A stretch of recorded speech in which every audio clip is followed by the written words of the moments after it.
अस्सलाम वालेकुम व्यूवर्स, उम्मीद करता हूँ आप सब खैरियत से होंगे। लास्ट टाइम हमने जो टूल डिस्कस किए थे, मुझे उम्मीद है आप लोगों को समझ आ गई होगी। आज एक नए टूल के साथ मैं हाज़िर हुआ हूँ और जो आज टूल हम डिस्कस करने जा रहे हैं उसका नाम है blur tool, smudge tool and sharpen tool.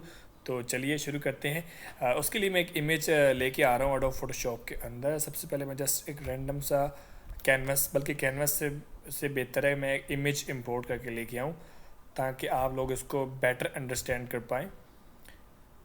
मेरे पास यहाँ पे एक इमेज पड़ी हुई है, लेट्स सपोज ये वाली। मैं इसको अडोब फोटोशॉप के अंदर लेके आता हूँ। तो जो हम टूल पढ़ने जा रहे हैं वो बेसिकली हमने टूल जो डिस्कस करने हैं उनमें ब्लर टूल है, शार्पन टूल है और स्मज टूल है। तो बारी बारी डिस्कस करते हैं कि ये टूल्स क्या हैं और उनके काम क्या हैं।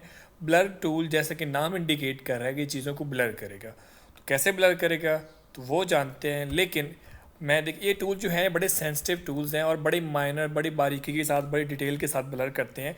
अब देखिएगा, मैं यहाँ पे ब्लर करूँगा लेकिन एक्चुअल में ब्लर तो हो रहा होगा, वो उतना आपको फील नहीं होगा। जो भी टूल जहाँ पे आप सेलेक्ट करेंगे उसकी जो प्रॉपर्टीज़, रेलेवेंट प्रॉपर्टीज़ होंगी वो आपको ऊपर वाले पैनल में नज़र आना शुरू हो जाएंगी। इसकी जो स्ट्रेंथ है वो मैंने 100 की हुई है, लेकिन इसकी बाय डिफ़ॉल्ट 50 होती है। मैंने इसकी फिलहाल स्ट्रेंथ 100 की हुई है।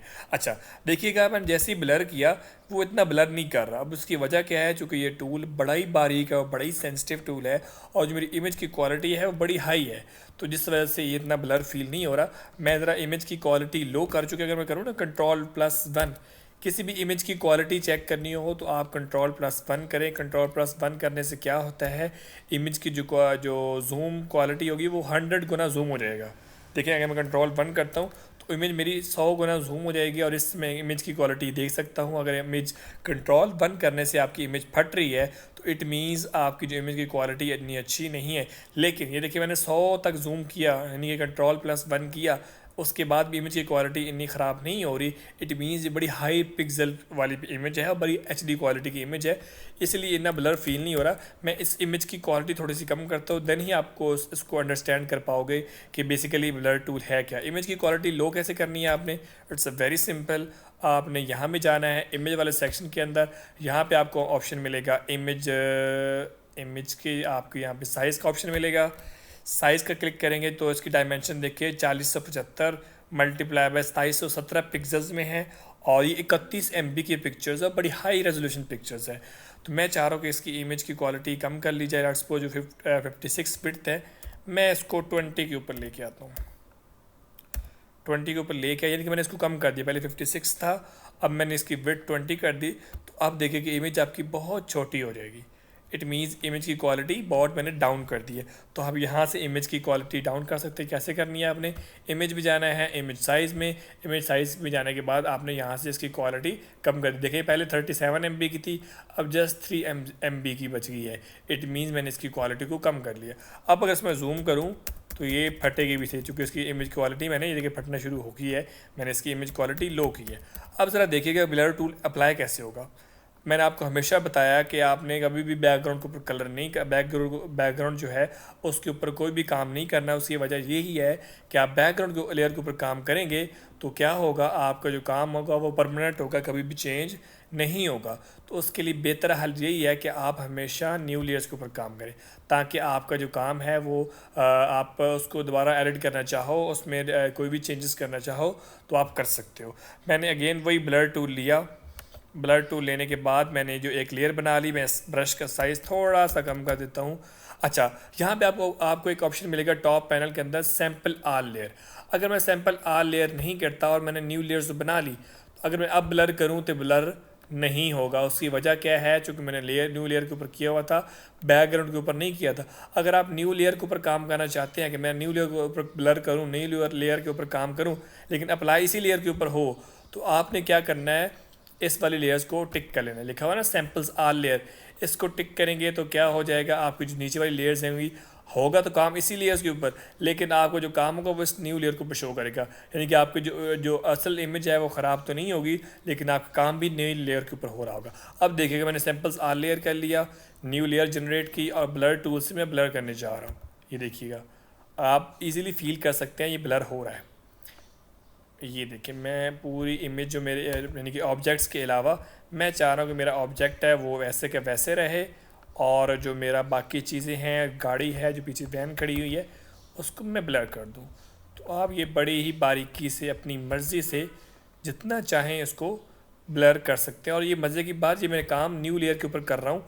मेरी जो एक्चुअल लेयर है, एक्चुअल इमेज है, वो ख़राब नहीं हो रही, इसलिए मैंने न्यू लेयर के ऊपर काम किया, ताकि अगर मैं इन फ्यूचर अपनी जो इमेज, असल इमेज है, उसको ठीक करना चाहूँ, उसमें कोई चेंजेस करना चाहूँ तो कर सकता हूँ।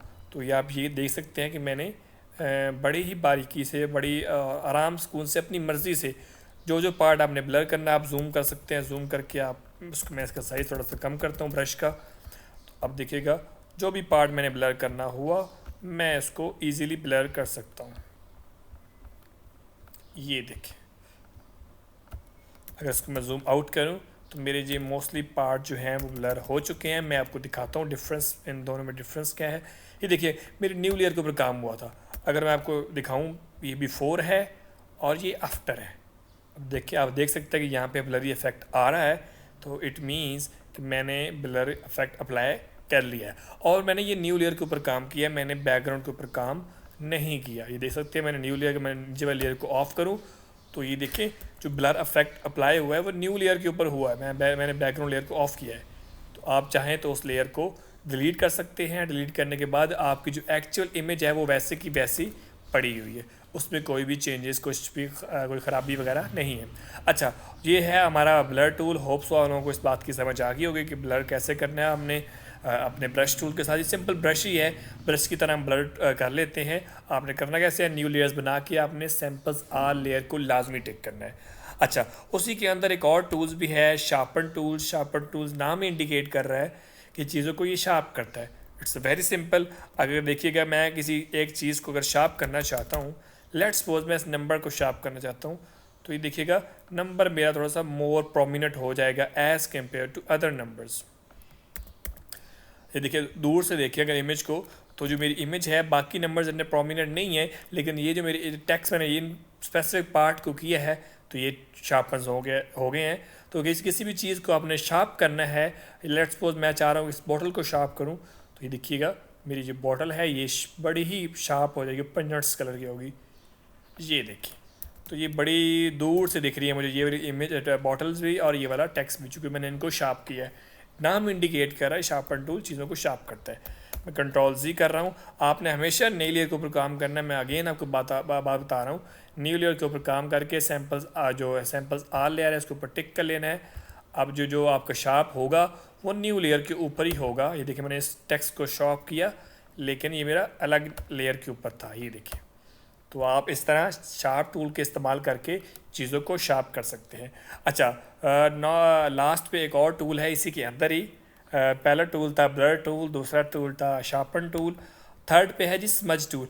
अब स्मज टूल क्या है? स्मज टूल का बेसिकली काम है कि कोई भी आपकी दो कलर्स कहीं पे मिक्स हो रहे हैं, उन दोनों के दरमियान चीज़ों को मिक्सअप करने के लिए जो स्मज टूल है बड़ा ही हेल्पफुल है। या किसी भी कॉर्नर को जो शार्प है, लेट्स सपोज इसके जो एजेस हैं, इसके जो शर्ट के एजेस हैं, मैं चाह रहा हूँ कि जो वो आपस में इतने वाज़ह ना लगे, वो आपस में मिक्सअप हो जाए कलर के साथ। तो ये मिक्सअप यहाँ से आप बेटर अंडरस्टैंड नहीं कर पाएंगे। मैं इसके लिए एक कैनवास के ऊपर जाता हूँ। लेट्स सपोज मैंने ब्रश लिया, यहाँ से ब्रश को मैंने लिया और एक कलर सेलेक्ट कर लिया, लेट्स सपोज दिस वन। और मैंने इसकी जो पेस्ट्री है वो नॉर्मल की हुई है, पेस्ट्री 100%। हार्डनेस थोड़ी सी बढ़ा देता हूँ मैं। तो अब देखिएगा, मैंने एक ब्रश किया और नीचे मैंने एक और ब्रश किया एक और कलर में। अब गौर से देखें तो ये दो मेरे जो कलर्स हैं इनमें प्रॉपर एक लाइन बन रही है। ये वाला और कलर है, नीचे वाला येलो कलर है, दोनों में प्रॉपर लग रहा है कि यहाँ से दोनों कलर्स अलग अलग हैं। तो अगर मैं स्मज टूल लूँ, स्मज टूल का क्या है, चीज़ों को मिक्सअप करना। अभी देखिए, गौर से देखिए, मैं थोड़ा सा ब्रश को बड़ा करता हूँ स्मज टूल वाले को। तो अब देखिएगा क्या करेगा, इन दोनों कलर्स को मिक्सअप कर देगा। ये देखिए, इसने यहाँ से जिस जगह से मैंने अप्लाई किया था वहाँ से इसने येलो कलर को भी, मैं कंट्रोल जी कर रहा हूँ, मतलब अंडू कर रहा हूँ उसको, और मैंने थोड़ा सा इसको सॉफ्ट राउंड ब्रश को इस्तेमाल कर रहा हूँ। अब देखिएगा, ये बड़ा हल्के हल्के से चीज़ों को मिक्सअप कर रहा है। ये देखिए, आप इस दोनों में डिफरेंस देख सकते हैं, मैं कैसे चीज़ों को आप एक दूसरे में मिक्स कर रहा हूँ। ये देखिए, तो स्मज टूल का मकसद क्या है, चीज़ों को, दो कलर्स को आपस में मिक्सअप करें ताकि वो इतना फील भी ना आए। देखें मैं यहाँ से चीज़ों को मिक्सअप करके उनको आगे बढ़ा भी सकता हूँ या आपस में इस तरह मिक्सिंग कर सकता हूँ। तो होप्स आप लोगों को स्मज टूल की भी समझ आ गई होगी। यहाँ भी इसका इतना यूज़ नहीं है, जब हम पोस्टर डिज़ाइनिंग करेंगे या बैनर्स वगैरह बनाएंगे तब आपको बेटर अंडरस्टैंडिंग होगी कि वे बेसिकली स्मज टूल है क्या। तो उम्मीद है आप लोगों को समझ आ गई होगी। फिर भी अगर आपको कोई क्वेश्चन है रिगार्डिंग टुडेज़ लेक्चर, आप कमेंट सेक्शन में मुझसे पूछ सकते हैं। तो मिलते हैं इंशाल्लाह नेक्स्ट वीडियो में एक नेक्स्ट टॉपिक के साथ, नए टूल के साथ। तब तक के लिए अल्लाह हाफिज़।